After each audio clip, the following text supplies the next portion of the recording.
everybody. Praise the Lord.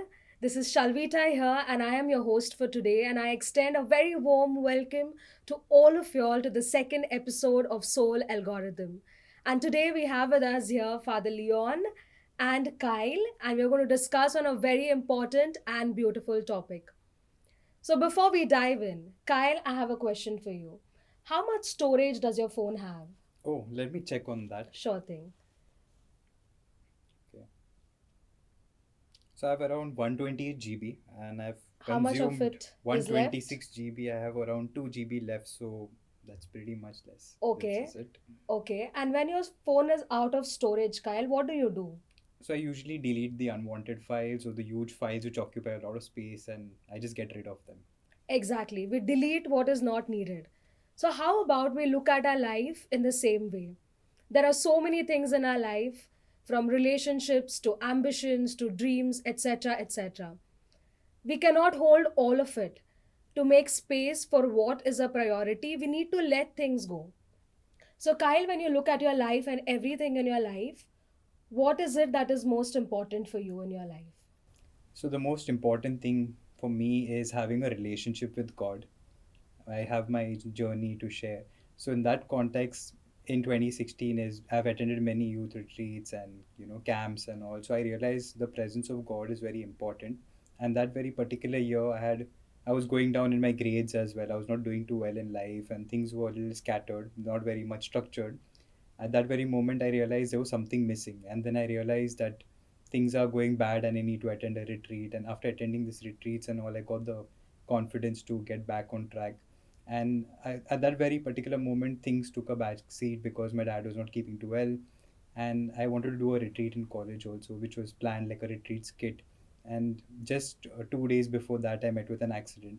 So I skid from my scooty, and then I was quite upset and angry with God, like, why these grades are less, and, friends are behaving a bit weird, and things are going bad.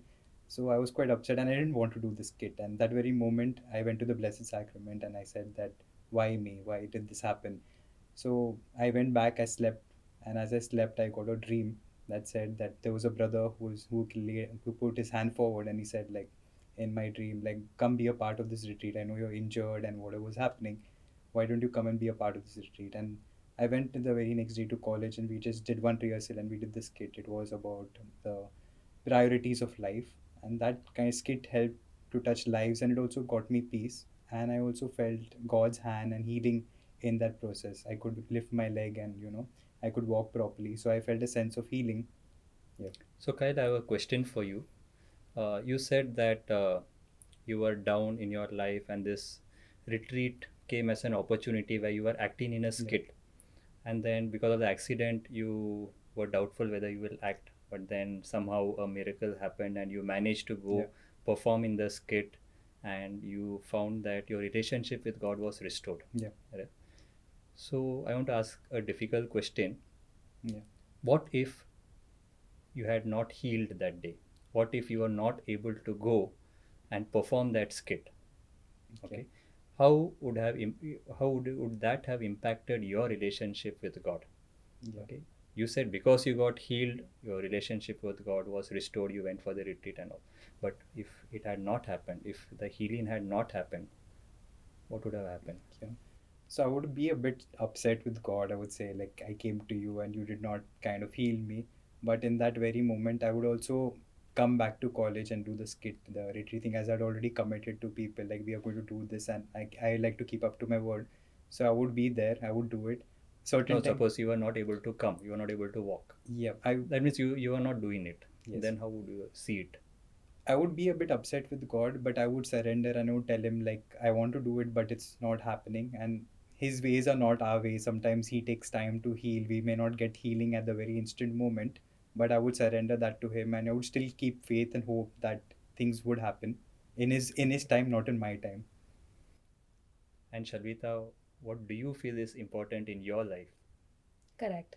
Thank you for sharing that, Kyle. And as Kyle was talking about his relationship with Christ, when I think about my life, I think what is most important to me is peace of mind, because we live in a world wherein we are competing all the time. We are comparing ourselves, and there is always so much more to add on. adding on more degrees, adding on more travels, adding on more stories. We just want to keep on adding on. And it's very difficult to prioritize things in our life, right? There was this one quote that I remember, which was shared by a pastor, that there is no priorities in life. There is no such word as priorities, but there is only one priority, and priority is God. So when I think of when I come to my life, what is important to me is peace of mind. And with time, what I've understood is I again want to relate it back, because if you want peace of mind or if you want anything in life, it all comes down to again what Kyle said, that is the relationship with Christ. If you have that, I feel like you have everything. And how does peace of mind comes? It's when you trust God, it's when you have the relationship with Christ. And now as we are talking about this, like we said, as we are talking about priorities, priorities and sacrifices go hand in hand, right? If you want to keep up your priority, you need to let things go, you need to sacrifice something. So when you look at your life, uh, can you think of any incident wherein you had to sacrifice something? Yes. So 2 years back, just a year back, so I lost my dog. And to give you the context, he had met with an accident 2 years ago. So he had got loose from his chain, and we had gone to give him his vaccination from the doctor. And that very moment, as he got left from loose from the collar, he went running and he got hit by a vehicle. And as he was hit by a vehicle, I went to pick him up, and I got bitten twice. I got bit twice, so that was something which made me wonder, like, what exactly happened. And he got saved. We saved him. We took him to the hospital, and those 2 years, I think we took great care of him. So that time was a sacrifice. That besides work, it was very difficult to juggle between work and friends and events happening.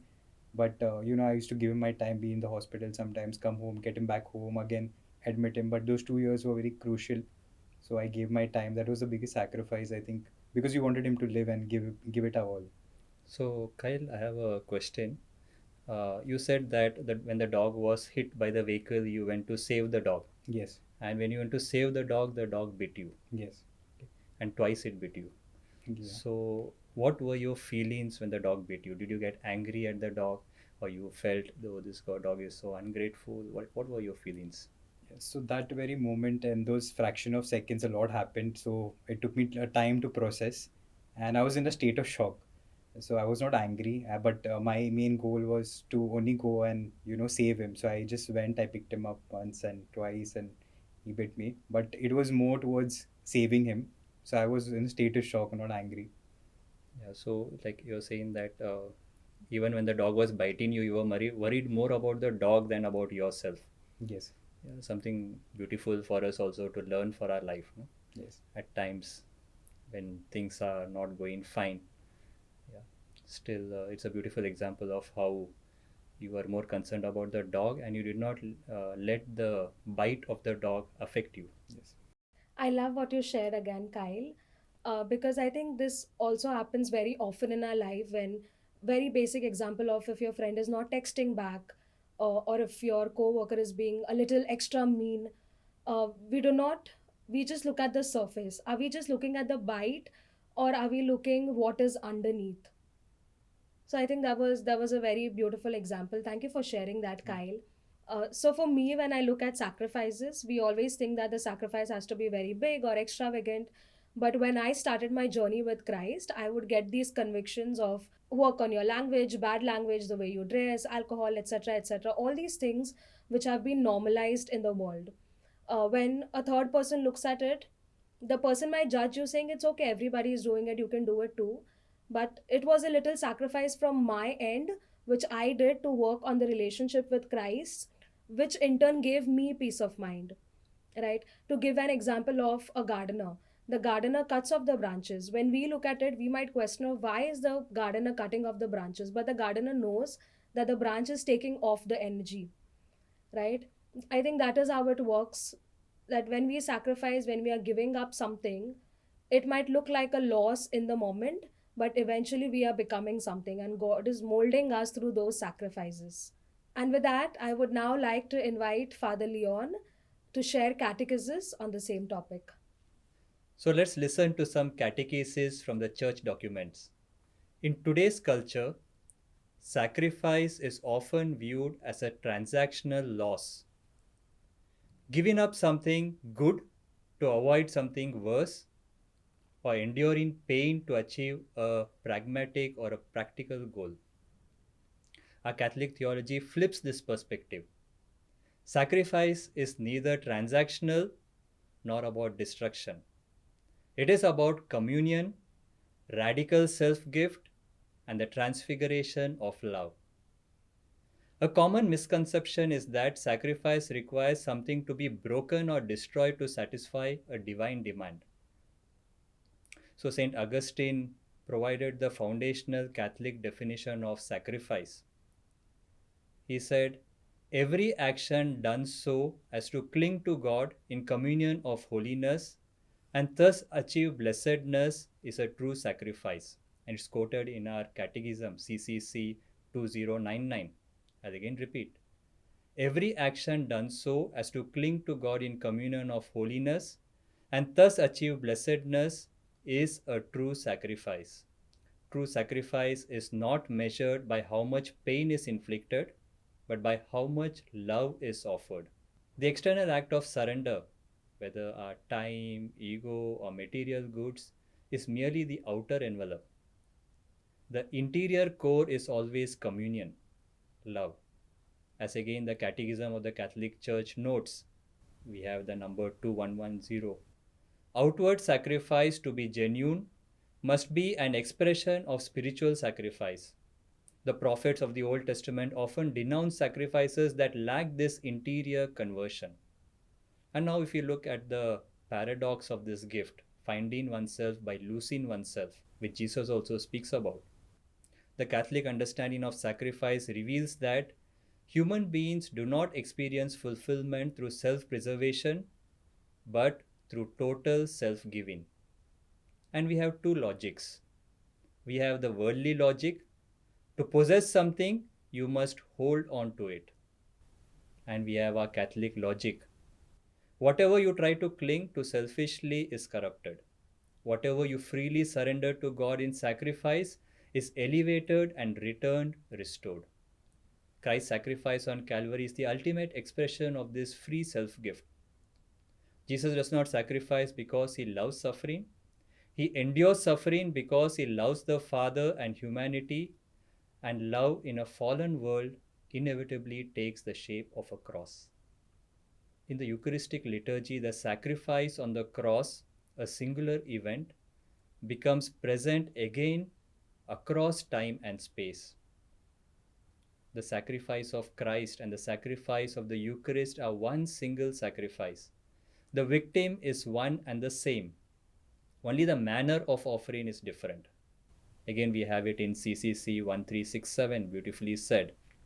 In his encyclical Spe Salvi, Pope Benedict XVI reflected on the traditional Catholic practice of offering it up, that is, transforming our minor daily annoyances, major griefs into acts of love. There used to be a form of devotion, perhaps less practiced today, that included the idea of offering up something, offering the little daily hardships, sacrifices that prick us at every turn. What does it mean to offer something up? These people were convinced that they could insert their little sacrifices into the compassion of Christ so that they became part of the treasury of compassion so needed by a human race. Thank you for sharing the catechesis, Father Leon. And just to sum everything up, sacrifice is more about not what you love, but what you love more. That you're willing to offer it up, that you're willing to let that thing go, that you're willing to give that thing up. So, to all the viewers, I ask you, of what is it in your life that you're willing to sacrifice, that you're willing to let go, that you're willing to give it up, whether that's your anxiety, whether that's your fears, whether that's your dreams, etc., etc. And with this, these are the things in my life. These are the things that are important, and these are the things that are not so important. Can we look at our life and see what is not important and let those things go to really make space for what is important, to make space for the priority, and that is God. With that, thank you everybody for tuning in. If you related to the message, we ask you all to share this with your friends and your families. And we see you in the next episode of Soul Algorithm. Thank you.